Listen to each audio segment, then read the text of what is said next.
Good morning, Brian.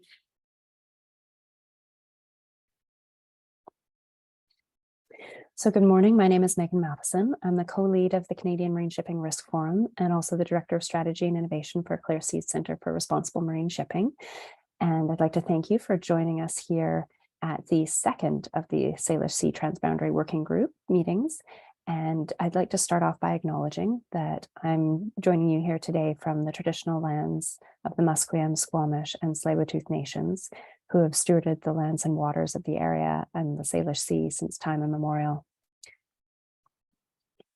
So I'd like to ask that everybody remains muted during the presentation, and you're encouraged to unmute and raise your hand and ask questions after the presentation, or if you'd prefer, use the chat function to type your questions, and then I'll pose those questions to Brian and or anybody else who might have a response to the questions. This can be an open forum for discussion.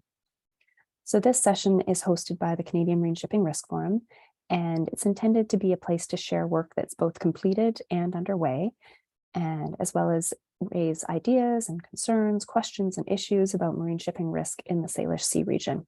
All who have an interest in these topics are welcome to join the discussion and contribute their perspectives. So our agenda today is pretty straightforward. We're going to do a quick introductory poll, and then I will introduce our speaker for today, Brian. And he will go through the presentation focusing on the sinking and raising of the Aleutian Isle fishing vessel near the San Juan Islands. And then we will have a discussion about what he's shared and anything else pertaining to the topic. So I'd like to just launch a quick introductory poll, and please choose the sector that best represents where you're coming from, just so we can have a chance to know who's in the room.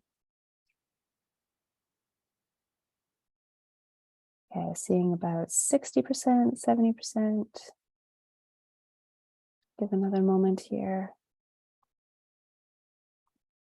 All right, that's pretty good representation. So seeing about half the people in the room are from different governments, and we've got both sides of the border here.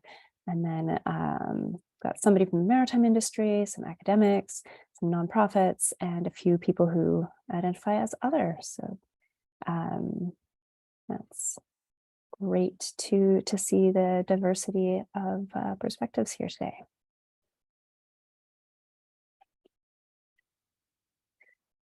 So I'll move on to introduce Brian. Brian Kirk is the Spill Prevention Section Manager with the Washington State Department of Ecology's Spill Prevention, Preparedness, and Response Program. Brian leads a team of about 80 people with skill sets ranging from ship captains and tugboat mates to professional engineers, planners, frontline responders, investigators, and research scientists who are all driven by their dedication to protect the waters of the state from harm. Brian previously worked for the University of Washington and also completed a 20-year career in the U.S. Navy. So he has sailed the world. He's served a variety of positions at sea and ashore, including chief engineer on destroyers and cruisers and director-level roles on aircraft carrier base staffs. Brian has a master's in operations research from the Naval Postgraduate School and is a graduate of the Maine Maritime Academy and the U.S. Naval War College. So I'm very pleased to welcome Brian, and we'll hand over the screen to Brian to present his slides. All right, thanks, Megan, and thanks everybody for the opportunity to talk with you. One correction: the spills program is about 80 people strong. So my boss, Carlos Clements, is the program manager, and he leads the whole team. My team is a little bit smaller, about 15 people. And we focus on the prevention aspects of oil spills. So we're working on the left-hand side of the equation, trying to keep the oil from going into the water. All right, I'm going to turn off my camera so I can manipulate the screen and look at my notes and do all that kind of stuff. I'm going to share my screen, and I'm going to move us into presenter mode. And Megan, how's that look? Fantastic. Good to go. All right. And I just got to get this out of the way. Okay. So I think I'm good. All right. So as I said, I'm really pleased and honored to have the opportunity to give this presentation this morning. I always enjoy these transboundary conversations. So for today, Megan asked if I would provide an overview of a recent vessel sinking and oil spill response that Ecology participated in, alongside the U.S. Coast Guard, NOAA, the Washington Department of Fish and Wildlife, multiple environmental and whale conservation groups, and our Canadian partners. And I'm happy to see some of those groups represented in the participants today. The picture that you're looking at shows the fishing vessel Aleutian Isle on September 21st, safely resting on a barge after being recovered from over 200 feet of water. And in the next few slides, I'll give you an overview of how the vessel got there. All right, so my purpose this morning is to give you an overview of the incident, talk about the timeline for the response operation, and mention some of the participants, but I'm not going to try to list them all because I guarantee I would not get everybody. And you know, this type of response operation is truly a team sport. You know, Ecology certainly cannot stand up an entire response on our own. You know, we bring certain skills and roles to the table, you know, as does everybody else who participates. So, you know, that was one of the great takeaways from me is just the strong partnerships that were evidenced throughout the entire response. You know, maybe even more important than telling you what this brief is, I want to be really clear about what it's not. You know, this was a complicated response. As I said, there were a lot of participants in it. There is a whole series of debriefs and lessons learned sessions that are going on and will continue to go on through the coming months. So this is not a comprehensive you know, review of the entire response operation. I don't have conclusions, you know, that I can provide. And, you know, I just do want to note that that my personal role in the response operation was fairly limited. I was one of Ecology's crisis managers for this incident, which, you know, maybe sounds kind of impressive, or at least that's what I told my kids. You know, in reality, what that meant was the crisis management team were focused on solving resource questions for the Ecology responders who were out there on island and working from a variety of command posts in different locations. You know, so again, this is not a comprehensive review of the incident, you know, but I can give you an overview of the timeline. I could talk about some of the, you know, interesting complexities around this response. And as I said, in the coming weeks and months, there will be lessons learned and debriefs and takeaways that will come out of this overall debriefing process. Okay, so Saturday, August 13. A couple of months ago, 4:58 p.m., people's pagers through the Ecology Spills program started going off. So I got a page with the somewhat ominous message that said, "Call David."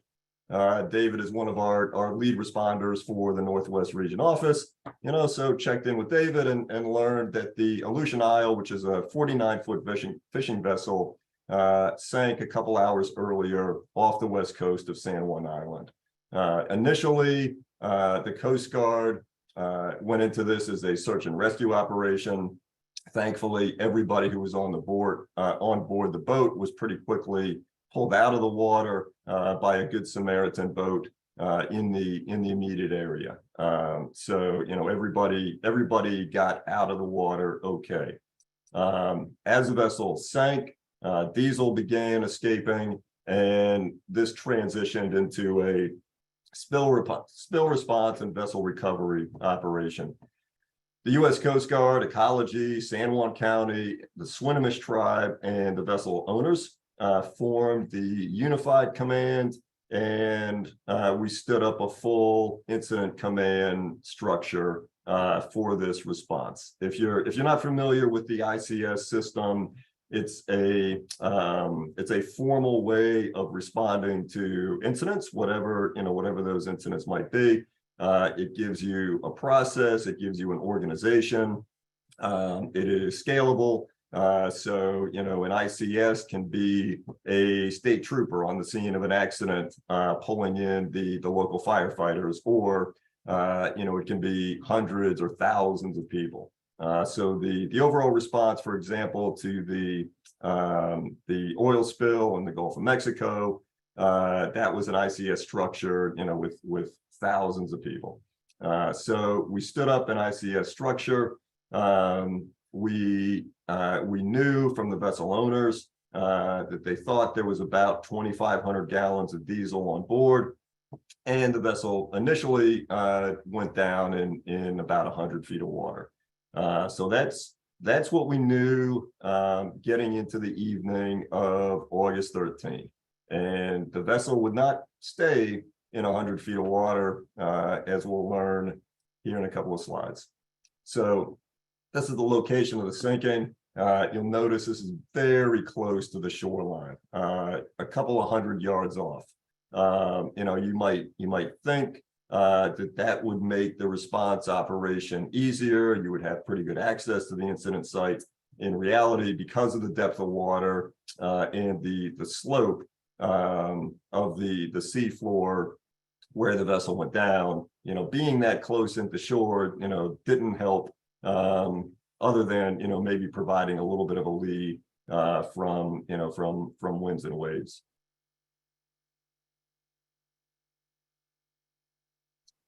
All right, so on August 13th, the vessel sank. By the 14th, which was Sunday, the Coast Guard and Ecology were conducting overflights. A variety of organizations on both sides of the border started monitoring different species of whales in the area, most notably the presence of the southern resident killer whales, which, as I'm sure most of you are aware, they've got a prime feeding ground along that west coast of San Juan Island. The Unified Command was actively sharing information with Canadian agencies at this point, and on that Sunday, response contractors got up on island. By Monday the 15th, we had community air monitoring stations out along the shoreline. The Coast Guard established a 1,000-yard safety zone around the incident location. We started deploying what are called geographic response plans. And so these are pre-scripted actions that response agencies will take when there is a threat of an oil spill. And really what that means is there are already identified locations where you can put boom, and you can try to prevent oil. If oil should leak, you try to prevent that oil from getting into a cove or along a shoreline, or maybe there's some specific habitat that you're looking to protect. So we started deploying those geographic response plans and getting boom into the water and stationed. This was also the day when we learned through side scan sonar and remote operated vehicle that the vessel had now slid down the slope and was at about 200 feet of depth. The vessel came to rest with the bow pointing towards the shore. The bow was at about 200 feet, and the stern was at about 240 feet. So I've got a picture here in a little bit that you can kind of see the steepness of that slope. And, so this created any number of challenges. At 200 feet, you were no longer talking about a pure oxygen dive. Now you're at a depth where you have to use more esoteric blends, so a helium oxygen mix to put divers into the water. And again, that the slope and the precariousness with which the vessel was resting, that would cause some slowdowns later on in the response. So once everybody realized that the vessel had slid down that underwater slope, now we're really into a planning cycle and looking at various options of what can be done. Meanwhile, the Coast Guard moved a buoy tender, a Coast Guard cutter into the area, and that vessel, along with divers in the water, began pulling net out of the water. So when the fishing boat sank, there was quite a bit of the fishing net that went into the water, and some of it was wrapped around the vessel all the way down at depth. Pretty significant hazard for vessel traffic and also for dive operations. There was enough net wrapped around the boat that, depending on the current, and the current down at depth could run as strong as 4 knots. When it was at slack water at depth, that net would float towards the surface, and it would extend to about 30 or 40 feet below the surface. So almost 200 feet of net in the water column and moving around as the tides and currents shifted. So that was a problem that had to be dealt with. By the also on the 16th, NOAA organized a practice of whale deterrence measures. So again, a key factor in this response was worrying about where the southern residents were, if they started to head towards the incident site. What could be done about it? There is a tactic, which I'm sure many of you know about. It uses lengths of pipe that are about 8 feet long. They're called Comey pipes. You rig that to a vessel so the most of the length of the pipe is down in the water, and you hit it with a hammer. And the frequency of the pipe at that length has been demonstrated to be an irritant to southern resident killer whales. So the hope is that if they start heading towards a location where it's dangerous for them to be, you can deter them from continuing on. Because southern resident killer whales are a protected species under the Endangered Species Act, this requires coordination with NOAA. They have an exception to the Endangered Species Act that allows them to deploy this tactic. And you also don't want to just routinely practice this, right? The last thing you would want to do is build up familiarity or tolerance with this. So it's important to practice it because it takes some skill. You also need to be mindful about where you're doing it and where the whales are. So that happened on the 16th, the practice run. Continuing to track the presence of southern residents as well as other species of whales. And by this point, there were 3,800 feet of boom that were out in those geographic response plans. So this is a picture. It's a little bit grainy, but you should be able to see. I don't know if you can see my cursor. Here is some of the sheen that was released when the vessel went down. In these early days of the response, we did periodically see some relatively minor sheening as pockets of diesel were released from the vessel, and this is typical of what that looked like. I'm not sure if this is an Ecology overflight photo or a Coast Guard one. This one is definitely Coast Guard, so one of the Coast Guard helicopters, and nice look at some of the boom that's being towed into position for one of those geographic response plans. Here on the left, you've got one of the response vessels that's on scene, and in the picture on the right, Ecology's own Jeff Barron. Jeff was one of our folks on island, and he's setting up one of those community air monitoring stations. These are some pictures from the Coast Guard cutter Henry Blake, the buoy tender. So you can see what it took to get that fishing net out of the water, and in the picture on the right, I'm going to give you some sense of the scale that netting. One tool that the Coast Guard has, which is really nice, in response operations that we partner with them on, is they have drones, and they can fly drones around. This is a capability that the Ecology Spills program doesn't quite have yet. We're working within the agency to develop the procedures, the qualifications, everything that you need to do if you want to stand up a drone program. But it's just another example of the strength of partnerships. Everybody's got different capabilities and tools that they can bring to the problem.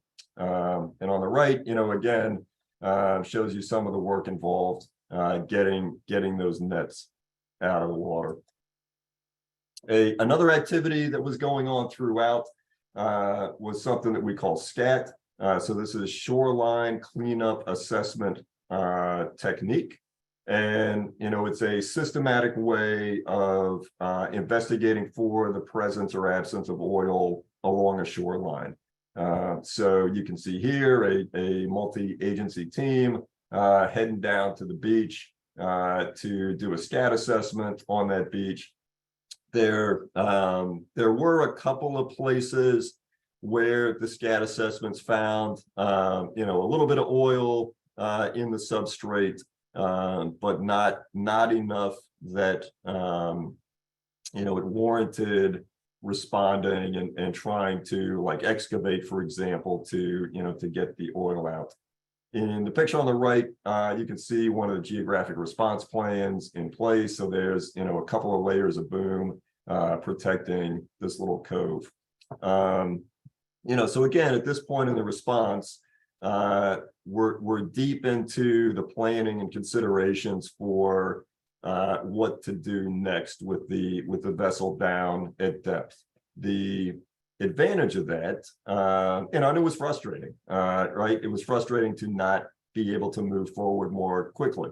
But one of the advantages was we could really focus on getting things like the SCAT assessments and the geographic response plan deployments right. So, we realized we needed a couple of different sizes of boats in some of the areas for GRP deployment. Maybe there was a better anchoring solution for the booms. Maybe the type of boom that had initially been deployed could be improved on. It did allow for that kind of fine tuning, which felt helpful. All right, so now we're into the third week of August. We've got ROVs down there doing an assessment of the vessel, continuing to remove the nets, getting boom deployed, and planning for the removal of the vessel. So by this point, the Unified Command had approved the response option, which was to completely remove the vessel from the water. And that was considered to be the best solution overall. There were not great options for trying to, defuel the vessel. The idea of doing something like just capping vents and securing tank valves, didn't, that was not the preference of the Unified Command. So the plan was to completely remove the vessel from the water. And now they needed to get the specialized equipment on scene that they would need to conduct those dive operations. So again, this was a helium oxygen blend of gases that the divers were breathing. Something that I learned during this response is that's not something that you just walk into a dive shop and grab a couple of bottles of. That blend of gases is custom produced based on the specifics of where you're diving, the depth, your expected length of the dive. And then once that gas is blended, there's a number of third-party organizations that have to test it and certify that is safe for human beings for dive operations. So all of that takes some time. We also had to get a crane and a barge up on scene and into position. So that happened on the 22nd. That's when the barge and crane moved up. There was another whale deterrent drill with US and Canadian participants on the 26th. And you can see, some of those participants listed there. So a couple of shots of that whale deterrence exercise. On the left, you can see one of the sound watch boats bringing out an oikomi pipe to a Coast Guard vessel. So the person in the boat is handing that pipe up to the Coast Guard. I think they've got 20 or so of these pipes pre-staged on the island. And then on the right, you can see some transboundary coordination taking place in real time with a NOAA boat and one of the DFO boats that was participating in the deterrence practice. All right, so now we're towards the end of August and into early September. We've got the barge on scene and dive operations have begun. If you glance all the way to the bottom of the slide, you can see the punchline here really didn't start happening until almost 3 weeks later. And one of the challenges was because of the depth, because of the currents, there was really limited stay time. The dive windows had to be around slack water at the dive depth. And we learned that the current was running in a different direction and with different timing than the currents on the surface. So divers put down a current profiler on the boat so they could see what the current was doing. But that current was running up to 4 knots. And so there were multiple days where there were no dive windows. And there were days where divers could get in the water, but they had 20 minutes of on bottom time. And, it was pretty intense manual labor down there at the boat. They had to cut away the fishing net. They had to, get onto the boat and secure fuel vents and valves to different oil systems. And they needed to rig the vessel for lifting, which is, a non-trivial task. As this was going on, I kind of thought about it similar to astronauts working on the International Space Station, right? Super glamorous, you're an astronaut. But then in reality, what that means is you're out on the long end of a boom, turning a wrench. And sometimes that doesn't go as quickly as you would want it to. Similar here, really, technical diving operations. And, what that means is somebody has to go down to 200 to 240 feet and get all that net cut away and removed and get the vessel rigged. And this was another place where the slope and the angle of the boat, I've got a picture coming up that'll demonstrate that, really a challenge, right? You're down there, you're in your dive suit, you're tethered, so you've got lines that you have to be careful of. You've got a wire rope that you need to bend around this vessel and get it in place so that they can lift it out of the water, and that's got to be done right. Nobody's going to be happy if the vessel breaks apart once you take tension on that line. So, pretty complex task, and it took a decent amount of time. By the 16th, the rigging was complete, and southern residents weren't the only species of concern. So there's concern about birds. As you're bringing this thing up, we anticipated that the vessel would release more diesel. And so we wanted to keep birds out of the way. So there were some deterrent strategies around that. And then the big day, another Saturday, September 17, the vessel makes it all the way up to the surface from depth. And that's the point where, everybody high-fived and we were done, except it turned out we were not quite done yet. So here's the derrick barge in place. One of the additional complications was mooring this barge. so it was secure, and you know, you had a good stable platform to lift from.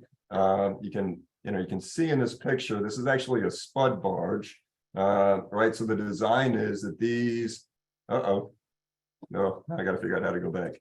All right, there we go. So the idea is that these metal columns, you would lower all the way down to the bottom, and that's what holds you securely in place. You know, if you're observant, you can see that those lengths of pipe are not 240 feet long. So that was not an option. What they had to do was a multi-point mooring system, and some real challenges, again, based on the depth, based on the slope, of getting anchors in position where they could even begin to lift. On the right-hand side of the vessel, you can see the dive support operations. One of the other things about working at that kind of depth is there's really severe decompression and recompression requirements. So that involved a diving bell. So as divers are ascending, they had to spend some time inside a diving bell, decompressing. And depending on the length of the dive, divers, once they returned to the surface, there were scenarios where the recompression, decompression could have lasted, up to 48 hours. I'm not sure if we ever hit that, but again, a pretty dangerous environment to be working in. All right, here's one of the divers suiting up and getting ready to go over the side. You can see, one of the tending lines on his gear there as he, gets everything buckled in. Here's the diving bell. So this is what, they would spend a little bit of time in on their way up. And this is the dive master from Global Diving and Salvage. They were the dive contractor for this response. And as you can see, that's the manifold for this mixed gas system. Pretty complicated to have that running safely and smoothly. So these are some pictures from the operations down on the seafloor. So on the left, you can see a diver working away at cutting some of the nets. And, pretty grainy, a little bit hard to see, but in the right, that gives you some sense of the slope and the angle that the vessel was resting at. So one really significant concern was, as they were rigging the lift wires on the stern of the vessel, so down slope, not having people working behind the vessel. Right, if that thing starts to slip again, that's a dicey situation. So the way they solved that was by using one of the ROVs to help position the wires, and then they had some snugger lines that were intended to keep the wires from slipping off of the boat as the crane took tension. Okay, so as I said, Saturday, September 17th. Boat comes all the way up to the surface from 200 feet, and the problem at that point was that the crane, the safe working limit for the crane was 100 tons, and so the expectation was that the dive contractors would be able to dewater the vessel, potentially defuel, and get that weight down.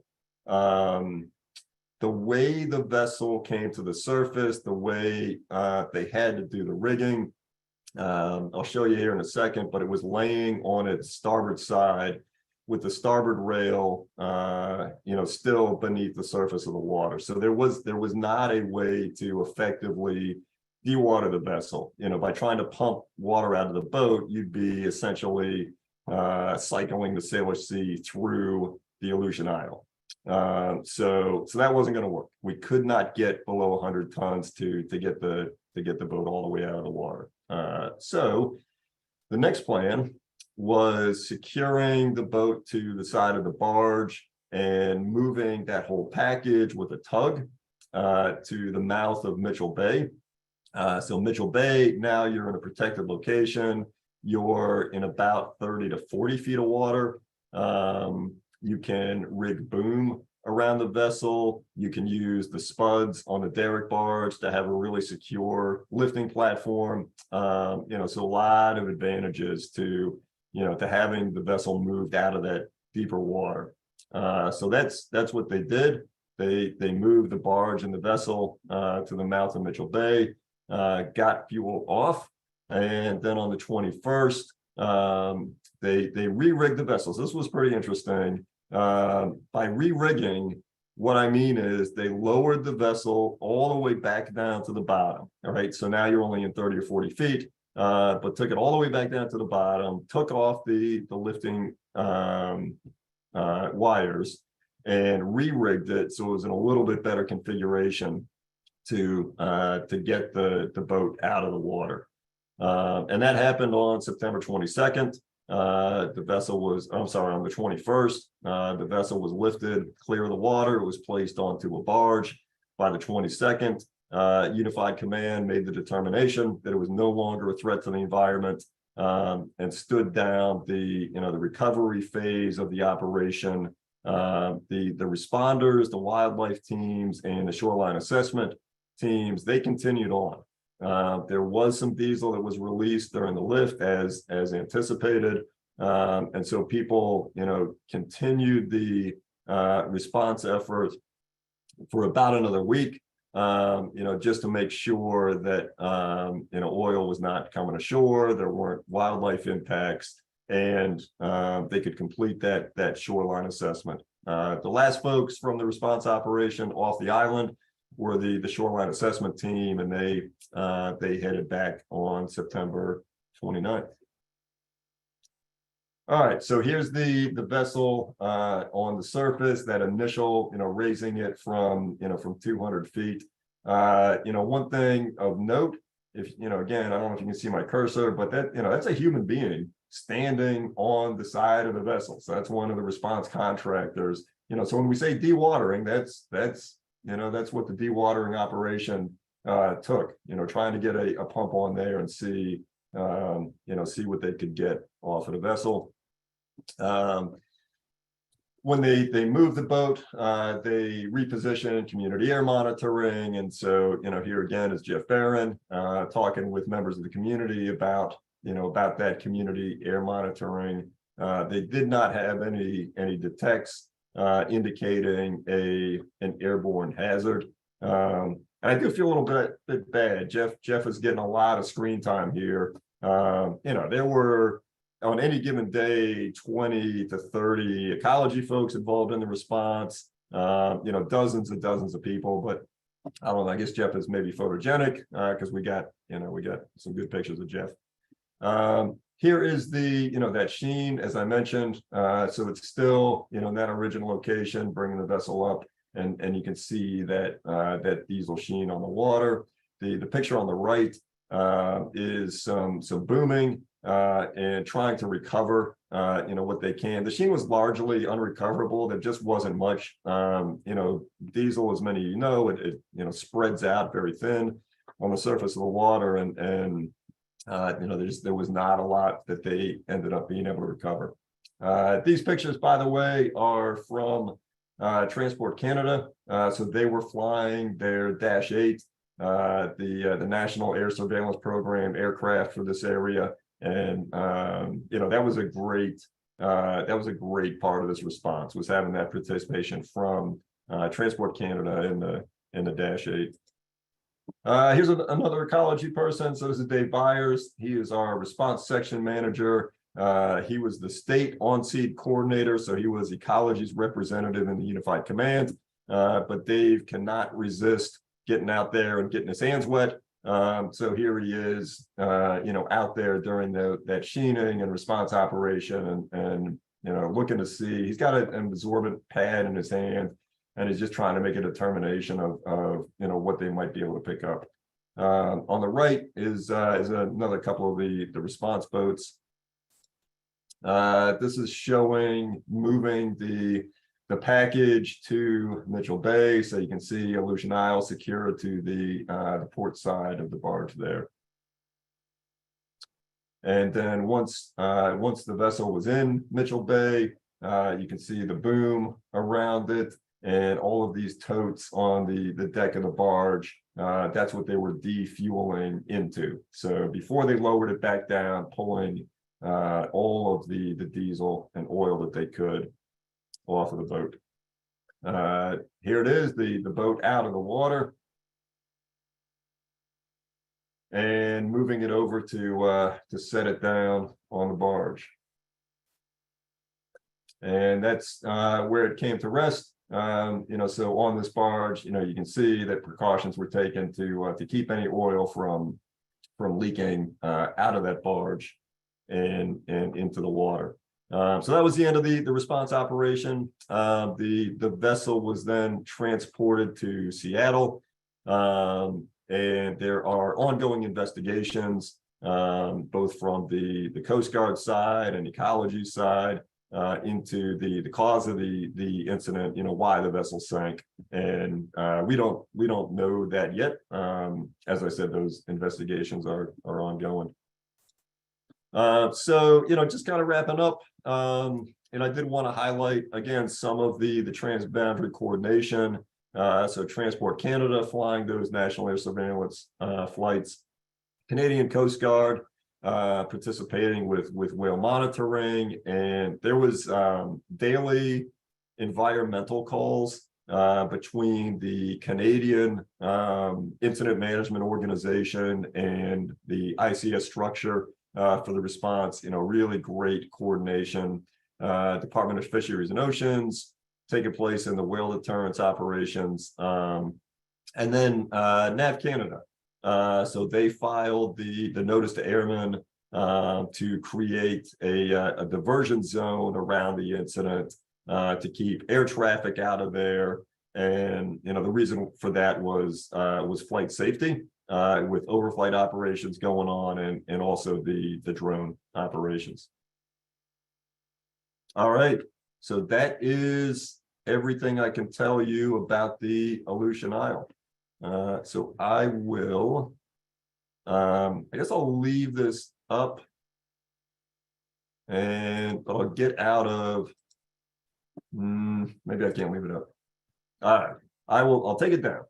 I'll turn the camera back on, and then if there's questions where we want to go back and admire one of the pictures, we can pull that back up. Great. Thank you so much, Brian. That was a great overview, and I really appreciate your thoroughness with going through the response. And then before we get into questions, I just want to take a moment to celebrate the level of concern and responsibility to reduce harm that we see in today's world. Just reflecting on Clear Seas has a post coming out soon to recount the oil spill that occurred near Bligh Island off the west coast of Vancouver Island. And that came from a cargo vessel that sank in 1968 and was left full of fuel on the bottom of the ocean just to rust, because there's no requirement to do anything otherwise back in those days. And by the time it started leaking in 2020, nobody knew where it was coming from. People had forgotten all about that vessel down there waiting to leak. And it was difficult and expensive and challenging to clean up. And it has been cleaned up. But it's really great to know that the Aleutian Isle isn't going to become a future mystery spill. Thank you so much for being a part of keeping the ocean clean and safe. So I'd like to now take a moment to see, are there any questions for Brian? And as we go through this sort of question and discussion period, I know that there's a lot of experience and expertise on the call in addition to Brian. So if people if there's a question posed and somebody else wants to add to it or respond to it, you can use the reactions to, use the raise hand function to ask a question. You could also try using the thumbs up to say you'd want to jump in and contribute and add something. And I very much encourage people to get involved in the discussion if you have something to say on a particular question. So I see a hand from Rachel to start, and we'll just go through as I see hands, and we'll go through the questions. So yeah, Rachel, please feel free to go ahead and ask. Great, thank you, Megan. Thank you so much for hosting this, and Brian, thank you for presenting. I really appreciate all of your efforts. Watching this response from afar, it was nerve-wracking. And everything that you laid out in terms of all your efforts and everybody on this call who participated, just thank you. Echoing what Megan said about recovering the vessel and not having this be a headache in the future. It's good to know. So my question is regarding the use of numerical models. Brian, you made the point that the currents at the surface are different than the currents at depth, which is something that we'd expect. And I'm just curious if during the response operation, there were 3-dimensional ocean circulation models that were used as a part of informing decisions, and what those models were, and whether you found a need for improvement in them. Right. Yeah, that is a great question, and I'm happy that it's one that I know a partial answer to. So there was modeling that was done. NOAA did a fantastic job of modifying some current models to be able to provide predictions for the current at depth that that matched pretty closely with the current profile that was down on the vessel. That was key, because there was at least one period of time where that current profiler stopped working. So there was absolutely a quick turnaround modeling process that contributed to the response led by NOAA. Are there opportunities for improvement? That I can't speak to, just because I was not involved in that effort. So NOAA was involved with the 3-dimensional modeling, perhaps not Canada because it wasn't on their side. Do you know if Chris Barker was the one who was doing that? I don't, and I don't know that Canada wasn't involved. I know that NOAA was leading the process. Who else was involved? I'm not sure. I'm trying to get back to my notes pages, so I can just jot down that question and see if I can get an answer back to you. Don't worry about it. I'll get in touch with him directly and ask him. Thank you. I have another question, but I'll take myself offline here and let some others go. Thank you. Hopefully we'll have time to get back to you again, Rachel. So I have a question in the chat, so we'll go to that next, and then we'll come back to Marta and then Alicia. So this comes from Lovell Pratt with the Friends of the San Juan Islands, and she wants to say thanks for the presentation, Brian, and she was surprised to learn from the pre-assessment screening oil spill report form for the Aleutian Isle that the oil spill size estimate is 2,000 gallons and that only an estimated 400 gallons of diesel fuel was removed from the vessel. And this estimated spill volume is much higher than expected given the intermittent reports of minor sheening during the spill response. Is that a surprise, or is that accurate that the spill size was an estimated 2,000 gallons? Lovell, this is another one where I'm gonna have to jot the question down. While the response was going on, so when they moved to Mitchell Bay and they did the defueling, the reports that we got that day, I'm not looking at them, but I want to say it was on the order of like 795 gallons recovered. So higher number than the one that you've got. But I'm jotting this down, and I'll see if I can get an answer back to you. Thanks, Brian. And yeah, I encourage people. Brian put his contact information there, and I'm sure it's available on the Ecology website if you want to follow up afterwards. So I'll see Marta. Marta, go ahead next. Thanks, Megan. Yeah, Marta Green, San Juan County, and I manage our oil spill prevention and derelict vessel program here. But so my question is, first of all, it's so helpful to see the overall timeline, Brian, and get an understanding of the complexity and why there was so much work involved over the month's time frame. So thank you for that, and that makes a lot more sense to us now. My question is on the basically the initial 24 hours. It would be very helpful to have some additional information on basically the deployment of vessels by the Coast Guard and by Ecology to the scene, and if we could get some additional information on where those the mobilization occurred from, and when they arrived on scene exactly, that would be very helpful for us to understand our readiness to deploy those kind of resources from the mainland, if they're not already in the area, or maybe Coast Guard was patrolling closer by. But it would be, if we get some more detail on that travel to the scene after receiving notice of the incident, that would help us assess our readiness for a variety of incidents. And my second question is, we're getting questions on the overall cost of the operation. So just for the on-water physical work, which I know is only a small portion of the effort that is still ongoing. If those numbers are available, that would be great to have, so we can respond to those questions as they come in through the county. Right. Yeah, thanks, Marta. Thanks for the comments and the questions. So again, you know, I've got these jotted down. These are not things that I have immediate answers to, but I'll bring these back to our team. Thanks. Got another question from the chat. So Stephanie.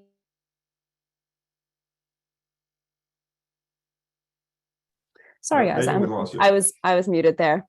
Rookie mistake. All right, so this is a question from the chat. Stephanie Woodend asked, the Aleutian Isle is a relatively small vessel. What restrictions to recovery operations would occur with a significantly larger vessel? Is that something you can comment on, Brian? You know, kind of. You know, I think one thing that's important to keep in mind is that the larger vessels. So if you think about a commercial ship, right, like a tanker, which would be the nightmare scenario, or a cargo ship, they operate in a different regulatory regime. There are additional safety measures that are in place, you know, at every level of their operation, you know, from International Maritime Organization standards and requirements to US and Transport Canada and Canadian Coast Guard requirements. The fact that those vessels are piloted when they are transiting through Haro Strait, they are further off the shore, right? So a significantly larger vessel wouldn't be in the location where the Aleutian Isle sank. So there's you know, by design, there's any number of things that are intended to prevent that accident from taking place. You know, that said, if an accident were to occur with a larger vessel, you know, things get harder. There's you know, those vessels do have better protective features in the hull, you know, so hopefully there'd be no oil spilled. If there was a significant spill, you know, everything is bigger, everything is harder. And, you know, it's going to take a lot more resources to respond to a bigger incident. And the salvage operations would necessarily be different as well, right? You're not going to pick a 900-foot ship out of the water and put it on a barge. So you'd have to have different solutions for refloating a vessel and getting it out of the area.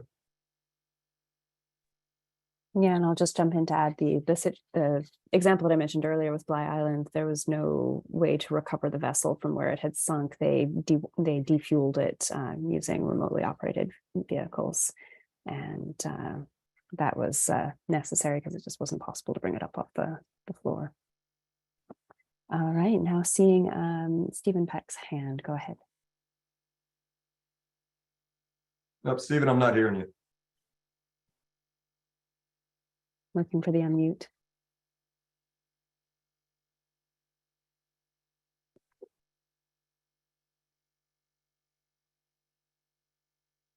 So on my screen, it's all the way to the left, the little microphone button that pops up. Okay, how is that working? Perfect. Go ahead. Good, very good. Excellent presentation there, Brian. Thank you very much. I'm with the Ship Source Oil Pollution Fund as a marine expert, and we evaluate claims for costs and expenses incurred in responding to incidents. What interested me here was the cooperation and the effectiveness and efficiency of setting up your unified command and the ICS within it. And you're to be congratulated on that. Was that due in part to a lot of significant training beforehand, tabletop exercises and whatnot, so that you knew who was available, equipment available, and whom to contact? Because it went very smoothly from where I could see it. Yeah, absolutely. You know, that is the structure that Ecology and the Coast Guard and other agencies use for a response. And we do train to that, both internally and jointly. We regularly have drills that involve regulated vessels and regulated facilities. So we have, you know, quite a bit of opportunities to, you know, to practice and learn how to shift into our incident role. So everybody in the Ecology Spills program, you know, we all carry a role that we're qualified to fill during an incident. And, you know, when the bell rings, everything shifts and you transition into that incident role. And, you know, the incident will remain staffed all the way through to the end. So yeah, it is a really effective system, very flexible. It does take a lot of knowledge and training and practice to get it right. And in this case, I mean, it all felt good. I spent, a few days at the Coast Guard Incident Command Post in Seattle, and just a really smooth, integrated, multi-agency team. Mm-hmm. Excellent. Bravo Zulu.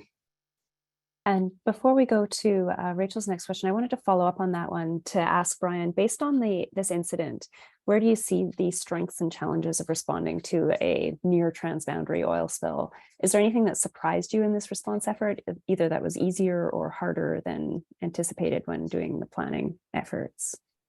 Right. Well, so, again, I mean, I feel like the benefit that I have giving this presentation is, I did play a fairly limited role in the incident. So, I can't speak to the overall takeaways of, every piece that worked well, didn't work well, from my limited vantage point.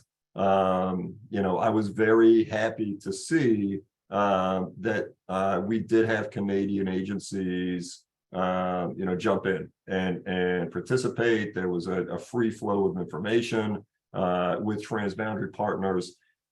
I just thought that was a great opportunity to bring some more resources to the challenge. But sure, I mean, it is something that we talk about on a regular basis. I mean, it gets a little bit harder if you have an international border in the middle of your incident scene. It does require more coordination, but that comes with a whole bunch of benefits in terms of other resources, other agencies, other perspectives. I feel like we're very fortunate in this area because we have such a strong binational team. Very good. Thanks, Brian. Rachel, go ahead with a question. Thanks, Megan. So my question is in regard to spill response equipment and efficacy at that time. I was really, I happened to be on San Juan Island when the incident occurred, and I was looking out over the water on the eastern side thinking, well, at least the ocean, the sea state is about as good as you could ask for spill response. It was glassy, calm conditions, just like beautiful response conditions. But as we know, much of the Salish Sea is dominated by tide currents and by tide current shear or variation in surface currents in a horizontal transect due to tide movement. So I guess my question is, in this particular spill incident, did you find that there was, did changes in surface current over the distance over which you needed to deploy equipment, was that a challenge with the response equipment? I am not aware of specific challenges due to the surface currents with deploying response options. What it seemed like to me was that there just wasn't a lot of recoverable sheen. So kind of independent of the ability of you saw the two boats dragging the boom, right, and trying to collect as much sheen as they could. Kind of independent of the ability of assets like that to operate. What I think is I don't think that was the limiting factor, right? That the limiting factor was thankfully the relative absence of oil in the water, coupled with the dispersion of the oil. The thinning of the oil, yes. Sure. Okay. Cool, thank you. Yeah, there can be some pretty precise terminology about how oil behaves in water. Right, and that is not my field. We have a whole post on that to try and explain those many different terminologies. Level, go ahead with the question.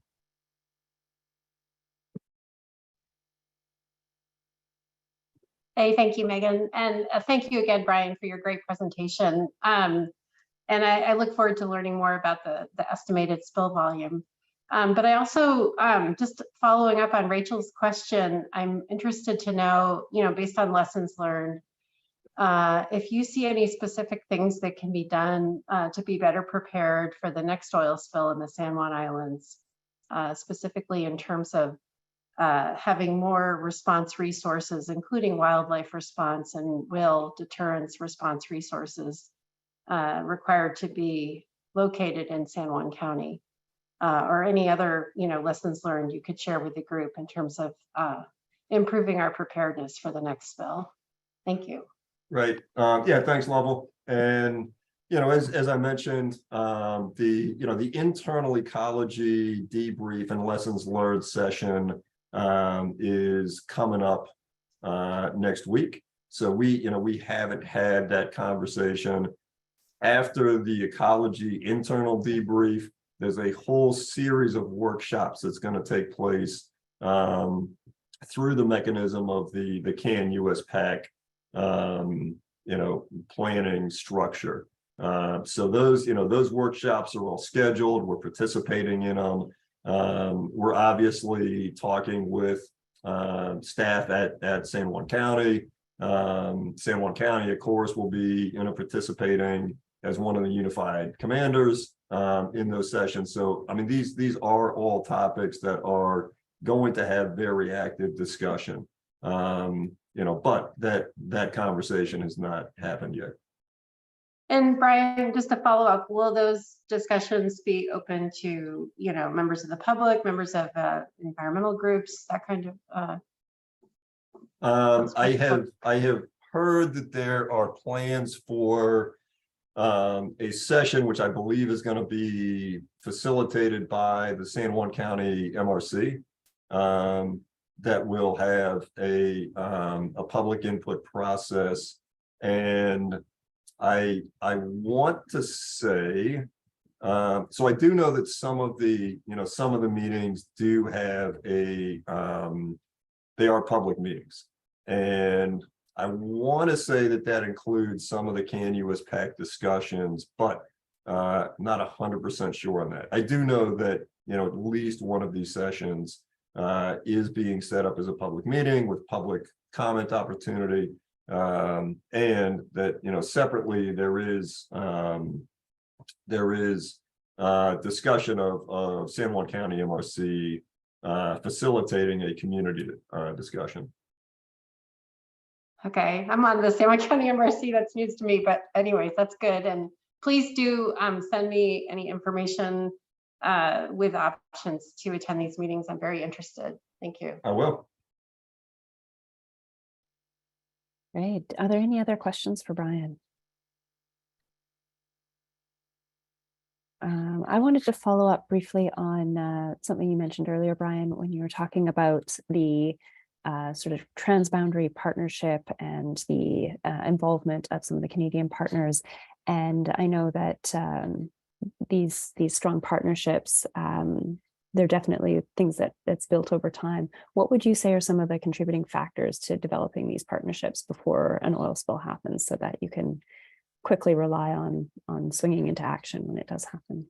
Right. Well, you know, oil spill prevention and response is, you know, such a great area to work in, right? Because there's very clear common goals. There's nobody out there who's advocating for an oil spill, right? So it's just what I find is it's a nice space to work in, because, you know, you can pull in the perspectives and the participation of government agencies and tribes and First Nations, industry, environmental organization, nonprofits, conservation groups, wildlife organizations, right? Like everybody is motivated to, you know, protect the natural and cultural resources of this area. You know, so it's easy to get people engaged and excited. I mean, that's a huge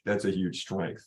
You know, in my experience, the other contributing factors that I appreciate are just the bias towards collaboration and communication with the transboundary agencies. You know, whether it's Transport Canada or it's Canadian Coast Guard, DFO, you know, any number of entities on the Canadian side of the border. There's a very, my perspective is there's a common and shared interest in maintaining a robust relationship and communications, which is essential, right? You cannot show up to an incident and operate effectively if you don't already know people's names.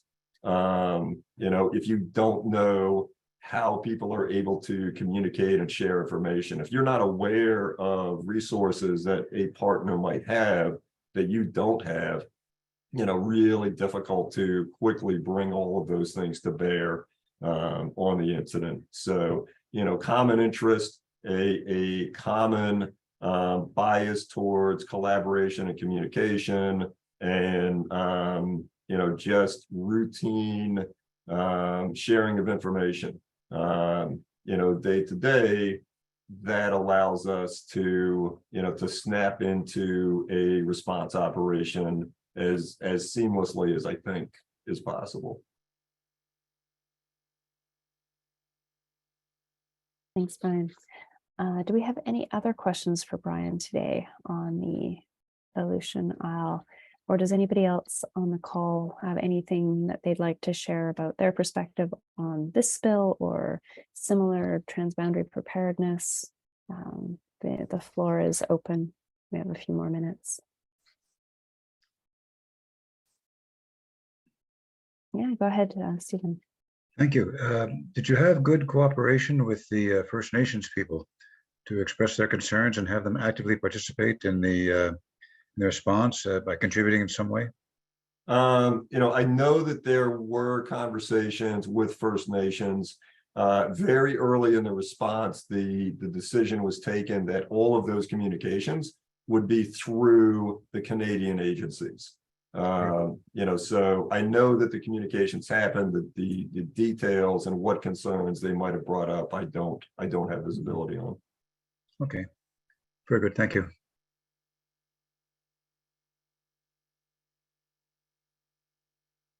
I just want to thank Clear Seas for hosting this. I just see you all as doing such a great job in facilitating these conversations and posting information like you were talking about with the different types, the different terminologies, and helping to broaden our understanding and awareness of these things. So that's my only remaining comment. Thank you.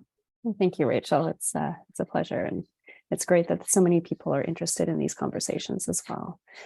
So I guess the last little thing before we wrap up today, I have one more poll that I'd like to do, and see if I can find that other poll. Oh, there we go. Found it. Okay. So this is just this idea of a transboundary working group is fairly new.